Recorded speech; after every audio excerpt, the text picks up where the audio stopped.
Hey everybody, this is Casey LeBlanc. It is day 7 and let me check on something. Yep. Okay, wait a minute. Yes. Day 6 was, okay. Sorry. It is. I have to make sure.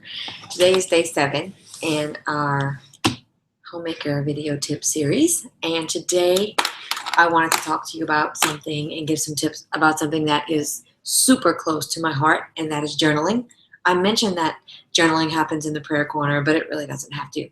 That's just one of the places that I journal. Journaling has always been very important to me. It actually helped me kind of as a therapy through a really difficult time in my life when I got really sick. Since I've always journaled, I had tons and tons of journals available to me when I lost my memory. That's a story on my Facebook page if you want to look it up. 4 years of memory gone. Don't know who my husband is, don't know who my kid is, or who his family is, or what's going on in my life. And journaling was there. I got all my journals out and I read my memories, and I got a lot of them back. And it was a therapy for me to remember who I was and what kind of marriage I had and how much I enjoy being a mom. One of the reasons that I journal mainly is to see the faithfulness of God. I love looking back through my journals and seeing my mountains and my valleys and his hand all over it, like all up in that, all up in that. God's faithfulness is the main reason that I journal. Some people journal for personal reasons, for their own desires or whatever. I journal a lot of times because I have so much in here and I have to get it out. And so most of the time my journaling comes out as topics. Homeschooling, this is what I'm thinking. Business, this is what I'm thinking. Prayers, this is what I'm thinking. And I just write and write and write.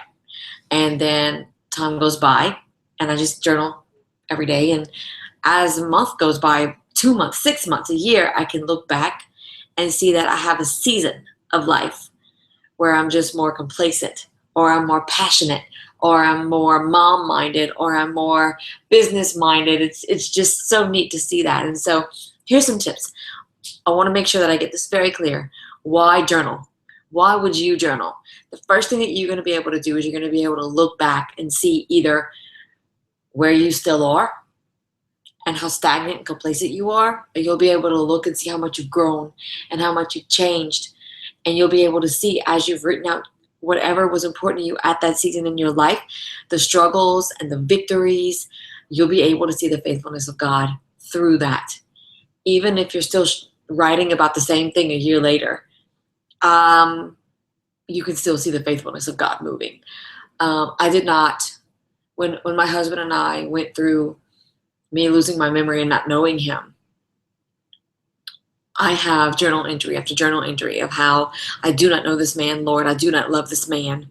I love this other man, because when I lost my memory and came back to, I was in love with another man at the time. That's where my memory went back to 4 years, right? And so I have journal entries of me writing that. And so to see how God has brought me through my favorite journal entry that I read was, Lord, something strange is happening to me. I'm actually missing Matthew. That's my husband. He went to work today and I actually miss him. I don't usually like him, but today I miss him. That was like the first time that I remembered wanting him around. And then it was all blossom from there. Like we fell in love, we rekindled, we had more kids. So the faithfulness of God is all up in your journal entries. How do I do it? Every day I open up my journal, I write the date, I write the day of the week that it is, and I write basically like a topic at a time. Otherwise I won't know. It's all jumbled. So I'll be like, compartments. I'm like homeschooling, brr, financial, brr, and I do it topic by topic. And then sometimes if I'm feeling really motivated, especially at the first of the week or the first of the month, I write my goals and what I want to accomplish. If I have a heavy heart, I'll take a page and just do a prayer list. And what's really cool, what's really cool about a prayer list is that I write the date and my prayers and then come back like later. Like I'll forget about it, right? I'll pray. It'll be heavy on my heart and I'll pray about it that day and I'll forget about it and I'll be journaling and other things will come along. Some things stay on my prayer list. Sometimes it's just a one-time prayer list and I've got to get it out and I pray for that and move on. And then to come back to that prayer list later and to see how God has moved and answered those prayers blows my mind of how up in that he is. So I would love to hear the tips that you may have about journaling. I'd like to encourage you to journal. It doesn't have to be extravagant. Sometimes I have pages and pages. Sometimes it's Monday. I love Mondays. Can't wait to start this week. And that's it. And other days I have a novel. There's no rules. You just write whatever's on your mind, on your heart, and be open with yourself. It's just yours. So you don't have to hide.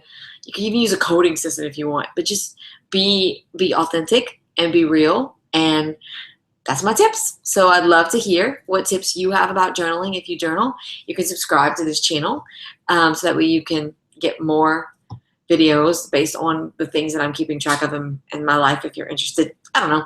But thanks for watching, and I'll talk to you guys later.